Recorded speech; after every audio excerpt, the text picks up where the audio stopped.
my name is Soichi. I am a postdoctoral fellow in the lab of Thomas Lecuy over in the Institute of Developmental Biology in Marseille, France. I got interested in the wings on Drosophila melanogaster because when you look at them as an adult, they're these flat sheets that are important not only for flight, but also need to be symmetric for reproductive purposes or mating purposes. But when you look at these flies as virgins, the wings come out as these folded up structures. And so if you look through the literature of what goes on during pupal development, you see that these wings have typically been studied over the first third of pupal development while they're still in this planar configuration. And yet these wings need to expand in surface area about fivefold in order to reach the adult size necessary to carry out their functions.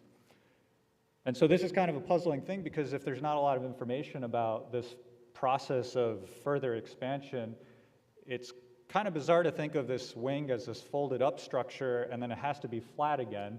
And so there are a few indicators of this wing development that we're interested in studying.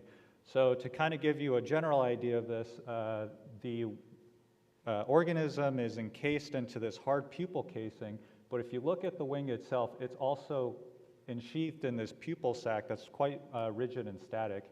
And a side view shows that this is a 2-cell layer thick tissue with a thin, flexible ECM material composed mostly of laminin.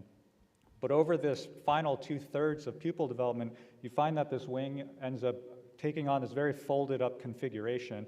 And so what we want to understand is how the 2-cell layers coordinate their growth in order to maintain a flat geometry at a local level, but also understand how the geometry or the boundaries that constrain this wing also impact this, the tissue itself. And so early on, I've been really focused on understanding the general morphology of the wing, both in terms of the sort of curvature that it takes throughout the developmental process, as well as looking at the cell scale to see what happens to their surface areas. So if you're interested in chatting with me about this tomorrow, it's poster number 12, I believe. And so I'm looking forward to discussing with you then. Thank you.